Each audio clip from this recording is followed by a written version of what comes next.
Hej. I dag vil jeg gerne fortælle noget omkring etablering af eksport. Hvorfor og om det overhovedet er en god idé. Til at starte med, når vi skal snakke om noget, så skal vi jo sådan set kigge på her i figuren her, om internationalisering overhovedet er en god idé for en given virksomhed. Og der er flere faktorer, man skal se på. Det er jo altså hele parametermixet, man bliver nødt til at kigge på, og så også en masse andre interne faktorer, som skal være på plads, før man overhovedet skal begynde, når man er sikker på, at det bliver godt at etablere. Når man så har gjort det, så skal man begynde at kigge på noget som markedsvalg. Det vil jeg dække i en anden video, hvordan man ligesom finder ud af, hvilket marked det vil være en god idé at gå ud på. Når man nu har fundet et marked, så det er utrolig vigtigt at finde ud af, hvordan skal jeg så indtrænge det pågældende marked. For der bliver lige pludselig en masse faktorer, som specielt handler om kultur, som jeg også vil dække senere.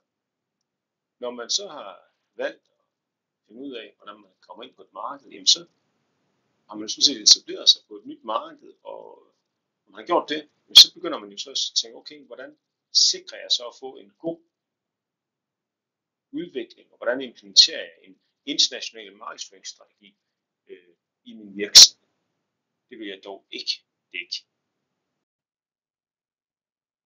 Når et virksomhed så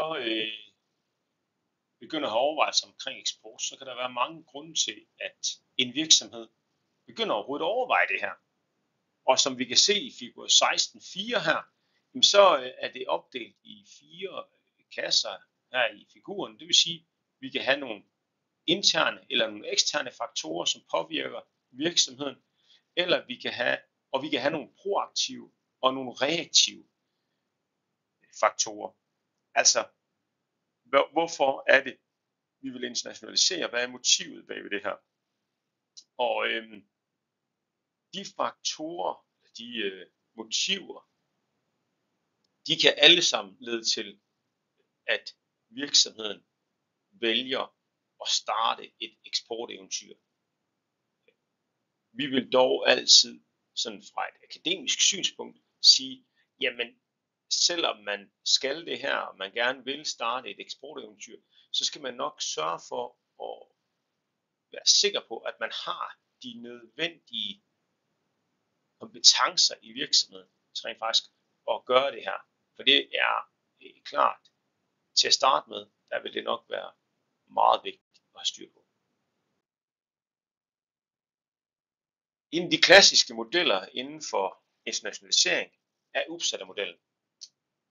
Den ser sådan set på, hvordan virksomheder sådan historisk set har drevet internationalisering eller eksport. Og virksomheden er som regel startet med sådan en sporadisk eksport til lande, hvor miljøafstanden er relativt kort. Når de så er blevet større gennem det, så er de lige så stille etableret salgsselskaber på nogle større eksportmarkeder. De er kommet ud på flere markeder, og i den sidste ende, jamen, så begynder man måske at etablere produktion på udenlandske markeder, og lige pludselig så kan du have en internationaliseringsgrad, som er meget, meget høj, og du er etableret med produktion i flere markeder. Det er sådan historisk, hvordan virksomheder har gjort. Vi kan dog se, at der er sådan specielt efter internettets opståen, er kommet mange virksomheder, der er begyndt at være det, vi kalder born globals. Altså de ser ikke et marked, det kunne være Danmark, eller Tyskland, eller EU, USA, som deres marked. Nej, de ser hele det globale marked reelt som deres marked. Og det er altså en meget, meget anderledes tilgang til virksomheder og til, hvordan man ligesom skal etablere sig på markedet.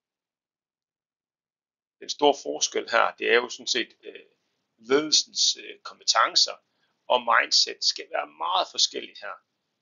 Hvis man har en klassisk virksomhed, der opfører sig som man vil gøre efter Uppsala-modellen, jamen så er det,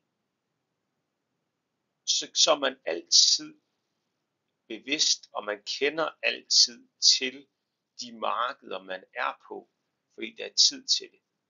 Men hvis man har en Born Global, jamen så kan det godt være, at man siger, jamen jeg har et marked, jeg har etableret en virksomhed i Danmark, men der er altså også kunder i Tanzania, Australien og Kina, og de opfører sig måske meget, meget anderledes end de danske kunder gør, og det skal man altså kunne håndtere i en Born Global virksomhed. Så det er meget anderledes tilgang til hele det at gå på markedet.